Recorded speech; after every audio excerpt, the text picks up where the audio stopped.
Hello student, स्वागत है आप सभी का आपके अपने YouTube channel unique maths study में। आज के इस वीडियो में हम क्लास 10th जो मैथ्स का पेपर हुआ है, जिसके पेपर का कोड है 822 DW।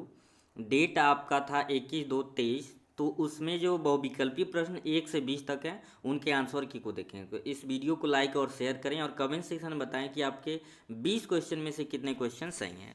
तो चलिए देखते हैं 20 क्वेश्चन में से जो MCQ हैं उनमें कौन सा आपका आंसर सही था।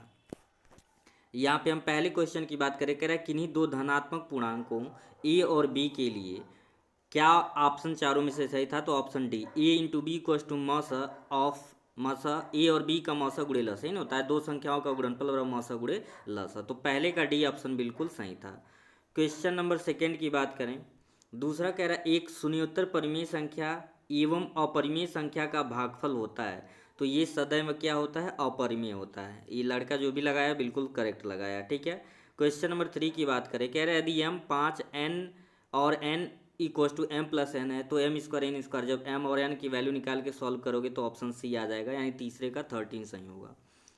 क्वेश्चन नंबर 4, इस पूरे पेपर को डिटेल में सॉल्व करके भी बताया जाएगा, तो उसका लिंक आपको यहाँ प्रोवाइड करा दिया जाएगा। तो चैनल पे अगर नए हैं तो सब्सक्राइब कर लें ताकि जब भी अपलोड किया जाए आपको मिल जाए। क्वेश्चन नंबर 4 आपका है। क्वेश्चन नंबर 4 कह रहा है किसी परिमेय संख्या के समतुल्य परिमेय संख्याएं होंगी, किसी परिमेय संख्याएं के समतुल्य परिमेय संख्याएं होंगी। तो ऑप्शन ए है, एक होगा, क्या होगा, एक। अब यहाँ देखिए, किसी परिमेय संख्या के समतुल्य परिमेय संख्याएं होंगी, तो समतुल्य तो अपरिभाषित रूप से बहुत सारा हो सकता है, लेकिन समतुल्य का मतलब होता है उसी के समान, तो हजारों लाखों हो सकता है। तो यहाँ पे अगर देखें तो अपरिभाषित वाला ऑप्शन सही होगा, इसे छोड़ देंगे, डी ऑप्शन बिल्कुल सही होगा। नेक्स्ट क्वेश्चन देखेंगे। क्वेश्चन नंबर 5 कह रहा है कि a1x plus b1y c equals to 0 तथा a2x b2y plus c2 equals to 2 रैखिक समीकरण यदि a1/a2 plus b1/b2 plus c1/c2 है, तो इस कंडीशन को हम कहते हैं संपाती। क्या होंगी, यानी दोनों रेखाएं एक दूसरे के ऊपर से होके जाएंगी, यानी कि संपाती का कंडीशन ये दे रखा है, ठीक है। ये क्वेश्चन नंबर 5 का ऑप्शन नंबर बी बिल्कुल सही है। क्वेश्चन नंबर 6 की बात करें, 6 कह रहा है किसी संख्या का 1/3 भाग 21 के बराबर है तो वह संख्या होगी। इसे जब सॉल्व करोगे तो तीसरा ऑप्शन आपका सही है, वो होगा 63। 7वां क्वेश्चन, यदि द्विघात समीकरण x square plus 2x minus P equal to 0 का एक मूल्य -2 है तो पी का मान ज्ञात कीजिए। बहुत सिंपल सा क्वेश्चन है, आपको क्या करना है, x के जगह पे -2 रख के सॉल्व कर लोगे, और जब सॉल्व करोगे तो 7वें का जो ऑप्शन ए आपका क्या आ जाएगा, 0, यानी p की वैल्यू क्या होगी, 0 होगी, जिसके लिए ए p का जो मूल दिया है ये कंडीशन फॉलो होगा। अब क्वेश्चन नंबर हम 7 की बात करें, तो क्वेश्चन नंबर 7 कह रहा है दो त्रिभुज के क्षेत्रफलों का अनुपात उनकी संगत भुजाओं के अनुपात के वर्ग के बराबर हो तो ए त्रिभुज होंगे, क्या होंगे, ऐसा कंडीशन होता है समरूप में, यानी ऑप्शन सी बिल्कुल सही है।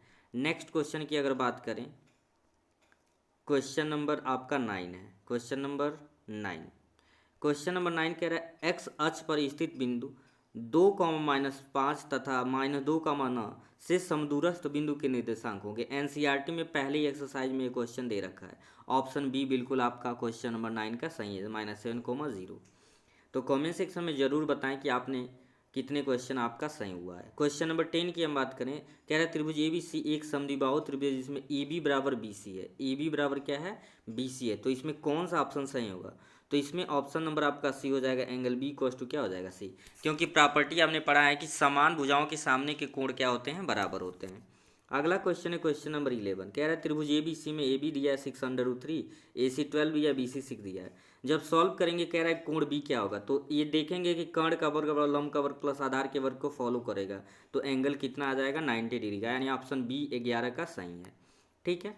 क्वेश्चन नंबर 12 कह रहा है एक समबाहु त्रिभुज ए बी सी की भुजा 2a है तो प्रत्येक शीर्ष लंब की लंबाई बताना है, तो ऑप्शन ए हो जाएगा a√3, कितना हो जाएगा, a√3, 12वें का ऑप्शन ए बिल्कुल सही है।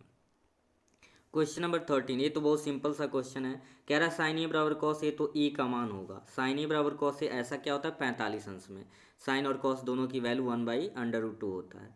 क्वेश्चन नंबर 14, ए कह रहा है 30 डिग्री है तो 1 + tan स्क्वायर अपन 1 + cot स्क्वायर ए की वैल्यू, इसे जब रख के सॉल्व करोगे तो डी ऑप्शन आ जाएगा 1/√3।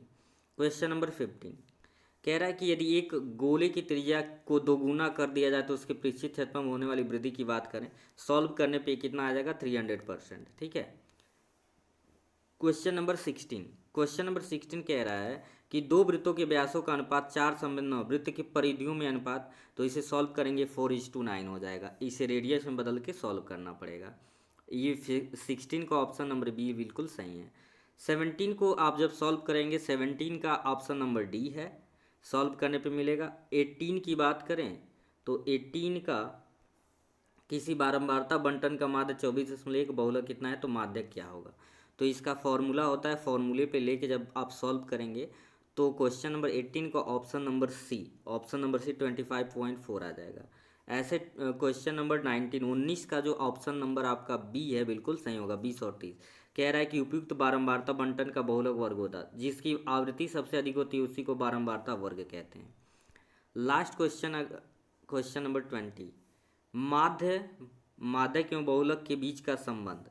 तो वैसे तो फार्मूला कुछ और होता है, लेकिन इसमें थोड़ा सा अलग करके दे दिया है, यानी ऑप्शन बी बहुलक बराबर 3 माध्य गुणे क्या हो जाएगा, माध्य गुणे आप 3 माध्य माइनस 2 माध्य होगा। ये ऑप्शन नंबर बी बिल्कुल सही है। तो आई होप आपके ज़्यादा से ज़्यादा क्वेश्चन सही हो, तो कमेंट सेक्शन में ज़रूर बताएं। फिर मिलेंगे इसके पूरे सॉल्यूशन के साथ, तब तक के लिए थैंक यू।